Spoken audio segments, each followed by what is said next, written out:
जय हिंद, जय हिंदी। स्वागत है आप लोगों का हमारे YouTube चैनल में। आशा है आप हमारे पिछले वीडियो देखे होंगे। जो लोग नहीं देखे हैं वो अब देख लेंगे। और आपको जो लोग KVS हिंदी से PGT दे रहे हैं उनका क्लास मैं करवा रही हूँ। तो जो लोग दे रहे हैं, जिन्हें पता चल रहा है, वो वीडियो शेयर करते जाएं और लोग भी देखेंगे। KVS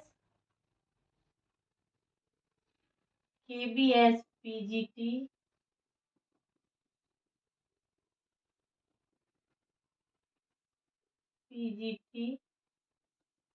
हिंदी। हमने पिछले क्लास में आप लोगों को प्रेमचंद के बारे में बताया था। नमक का दरोगा प्रेमचंद की कहानी आपके सिलेबस में है। उस पर हमने बात की थी पिछले वीडियो में कि नमक के दरोगा के बारे में और प्रेमचंद के बारे में विशेष रूप से हमने बात की थी। नमक के दरोगा में बात नहीं कर पाए थे, तो आज के वीडियो में हम बात करेंगे नमक के दरोगा पर। नमक के दरोगा से क्या क्या प्रश्न बन सकते हैं, क्या क्या पूछा जा सकता है, उस पर आज हम बात करेंगे कि नमक के दरोगा से कौन कौन से प्रश्न, ऑब्जेक्टिव प्रश्न बन सकते हैं। तो पहले हम पॉइंटेड लिख लेते हैं, पॉइंट आउट कर लेते हैं, समझ लेते हैं। उसके बाद हम आपको ऑब्जेक्टिव प्रश्न भी करवा देंगे। देखिए, सबसे पहले तो प्रश्न बन सकता है कि नमक का दरोगा किसकी कहानी है, किसकी रचना है। तो प्रेमचंद की कहानी है। पहला प्रश्न कि किसकी रचना है, तो प्रेमचंद की है, ये बात आपको पता है। फिर पूछ सकता है कि नमक का दरोगा किस विधा में, नमक का दरोगा कौन सी विधा है, तो कहानी है। ठीक है, कौन सी विधा है, कहानी है, कि कौन इसके रचयिता है, प्रेमचंद है। इसका प्रकाशन वर्ष है, प्रकाशन वर्ष है 1914। प्रकाशन वर्ष क्या है, 1914 है। और ये कहानी, ये पूछा जा सकता है किस वर्ष प्रकाशित हुई। ये कहानी आपको बताती है, क्या बताती है, ये धन पर धर्म की जीत, धन पर धर्म की जीत बताती है। धन, इसका अर्थ क्या हुआ, यह असत्य पर सत्य की जीत। ये आपसे पूछ सकता है कि धन पर धर्म की जीत है, तो इसके अर्थ और क्या क्या अर्थ में पूछ सकता है। असद्वृत्ति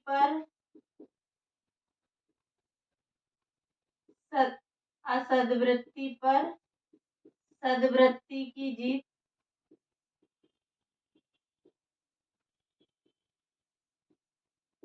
बुराई पर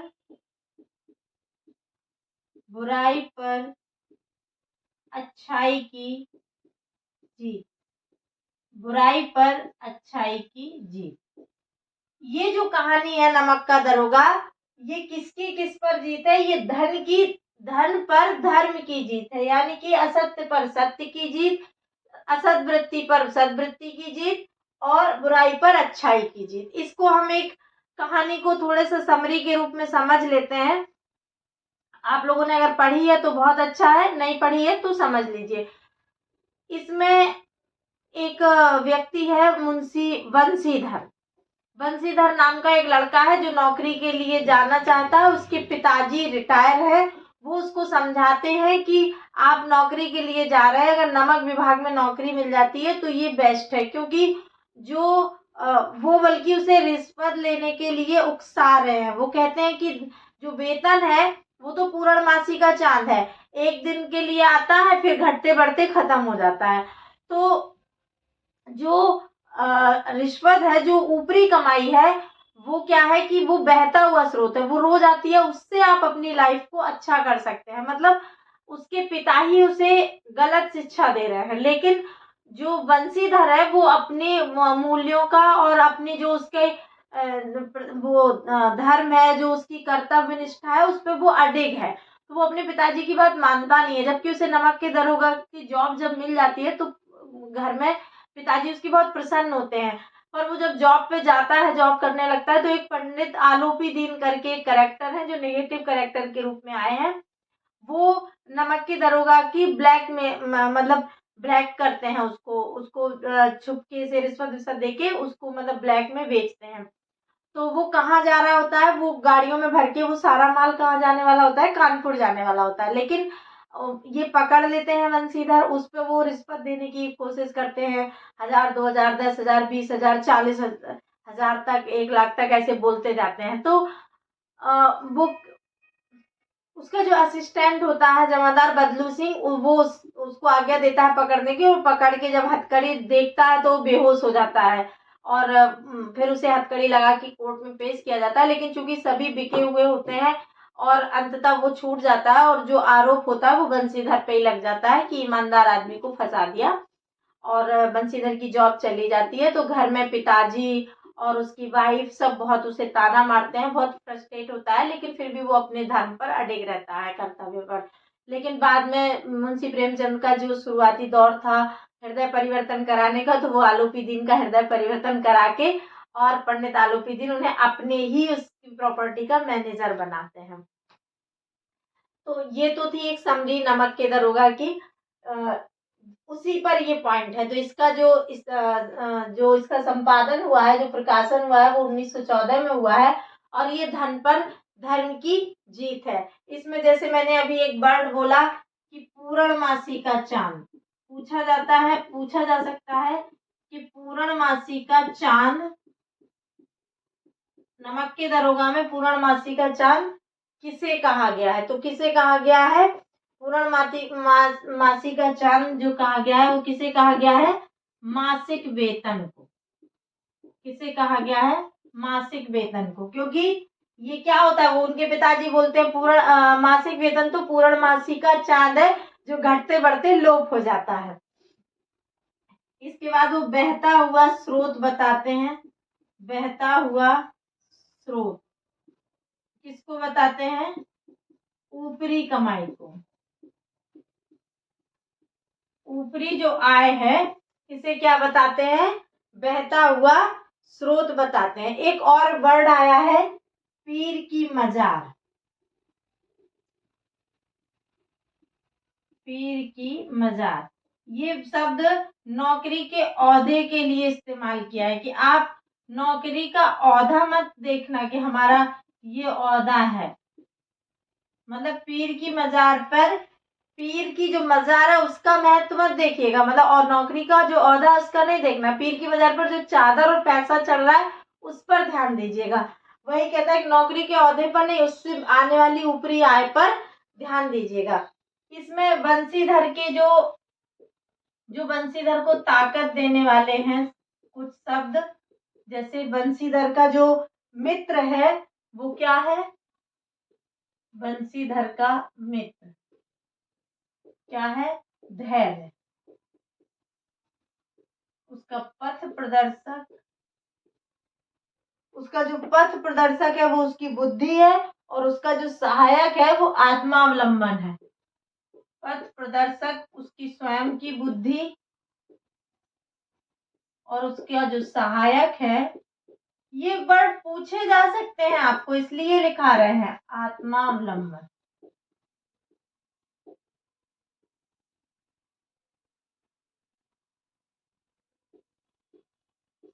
आत्मावलंबन, ये वर्ड पूछे जा सकते हैं कि नमक का दरोगा कहानी में बंशीधर का मित्र कौन है? तो धैर्य है। ठीक है। इसमें एक और लाइन आती है कि न्याय और नीति लक्ष्मी के खिलौने हैं। तो ये सूक्ति आप याद रखना, न्याय और नीति लक्ष्मी के खिलौने हैं।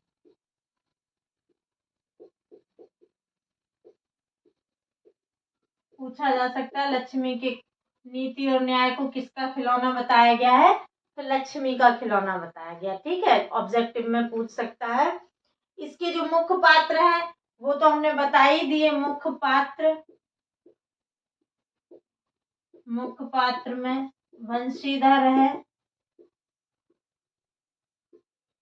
जो दरोगा है, पंडित आलोपी दीन है,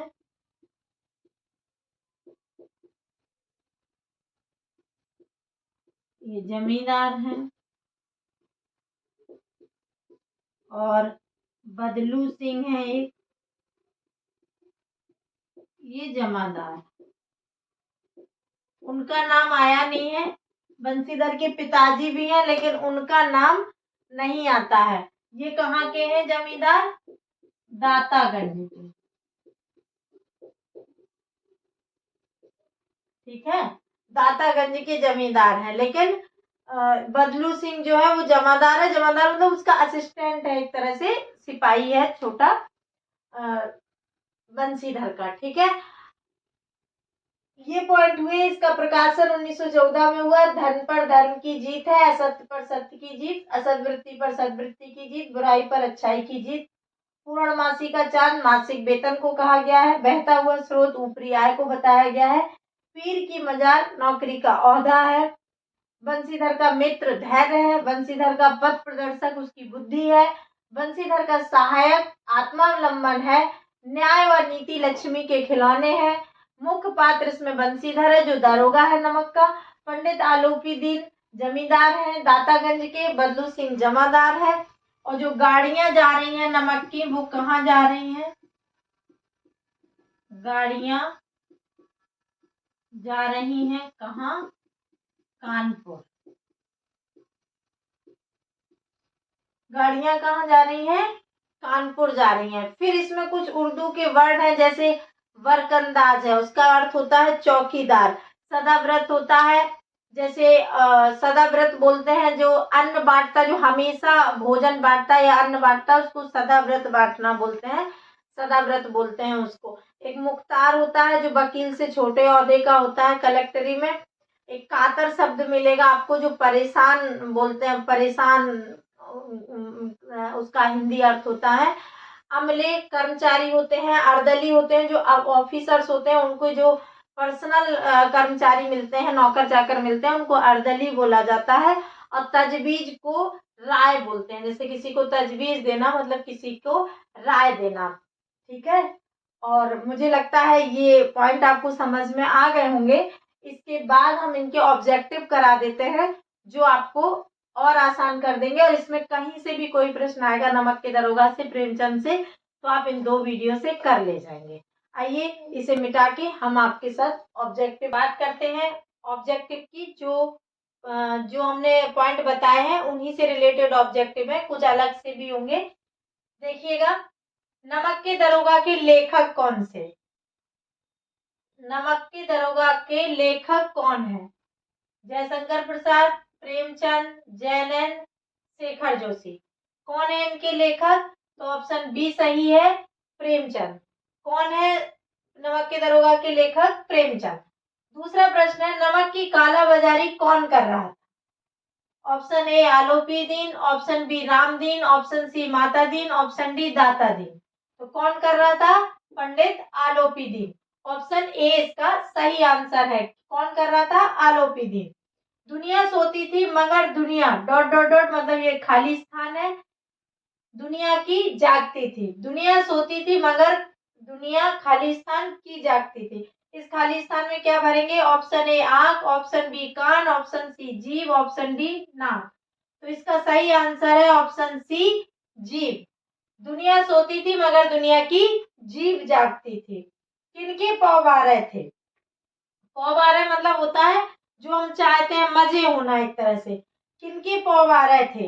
नंबर ए ऑप्शन अधिकारियों के, बी ऑप्शन जमींदार के, सी पत्नियों के, डी बच्चों के। तो इसका आंसर है ए अधिकारियों के। क्यों? क्योंकि रिश्वत लेते थे, मजे करते थे। किसका लाखों का लेन देन था? ऑप्शन ए बंशीधर का, ऑप्शन बी मुरलीधर का, ऑप्शन सी दाता दीन का, ऑप्शन डी आलोपी दीन का।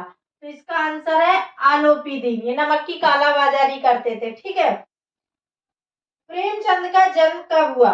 Option A 1881, option B 1880, option C 1980, option D 1936। इसका सही आंसर है ऑप्शन बी 1880। घाट के देवता को भेंट चढ़ाने का क्या तात्पर्य है? घाट के देवता को भेंट चढ़ाने से क्या तात्पर्य है? भगवान, ऑप्शन ए भगवान को भोग चढ़ाना, ऑप्शन बी नदी में कुछ अर्पण करना, ऑप्शन सी दरोगा को रिश्वत देना, ऑप्शन डी ब्राह्मण को दान देना। इसका सही आंसर है ऑप्शन सी दरोगा को रिश्वत देना। कौन सा दरोगा? नमक का दरोगा। 8वां प्रश्न है, किस ईश्वर प्रदत्त वस्तु का व्यवहार निषेध हो गया था? ऑप्शन ए वायु, ऑप्शन बी जल, ऑप्शन सी नमक, ऑप्शन डी मृदा। तो ऑप्शन सी नमक। अंग्रेजों के समय में नमक पर कर लगाया गया था। नमक को आम आदमी नहीं बना सकता था, प्रयोग नहीं कर सकता था, इसीलिए गांधी जी ने सत्याग्रह किया था और नमक कानून तोड़ा था। न्याय व नीति सब लक्ष्मी के खिलौने हैं, ये किसका कथन है? हमने पॉइंट में भी लिखवाया था। न्याय व नीति किसके खिलौने हैं? लक्ष्मी के खिलौने हैं। ये भी पूछा जा सकता है। किसका कथन है? Option A Banshidhar, option B Banshidhar के पिता, ऑप्शन सी आलोपी दीन, ऑप्शन डी मुख्तियार। तो ये आंसर है ऑप्शन सी आलोपी दीन का कथन है कि न्याय और नीति सब लक्ष्मी के खिलौने हैं। 10वां प्रश्न देखिए, लोगों को किस बात पर आश्चर्य हो रहा था? लोगों को किस बात पर आश्चर्य हो रहा था? बंशीधर की ईमानदारी पर, आलोपी दीन की गिरफ्तारी पर, न्याय पर या उपर्युक्त सभी। तो इसका सही आंसर है ऑप्शन बी आलोपी दीन की गिरफ्तारी पर लोगों को आश्चर्य हो रहा था। प्रश्न नंबर 11 देखिए, प्रेमचंद का निधन कब हुआ? Option A 1880, option B 1881, option C 1936, option D 1938। तो इसका सही आंसर है ऑप्शन सी 1936। एक और प्रश्न है कि वो प्रगतिशील लेखक संघ की अध्यक्षता कब की गई? तो 1936 में ही की प्रेमचंद ने। यह अधिवेशन कहाँ हुआ था? लखनऊ में हुआ था। ये सब प्रश्न भी आप याद रखिएगा, हमने पिछले क्लास में आपको बताए थे। तो डिस्क्रिप्शन बॉक्स में पिछले वीडियो की लिंक मिल जाएगी, जिसने वो वीडियो ना देखा हो वो देख ले। प्रेमचंद की अधूरी रचना कौन सी है? Option A Karbala, option B Sangram, option C Mangalsutra, option D कोई नहीं।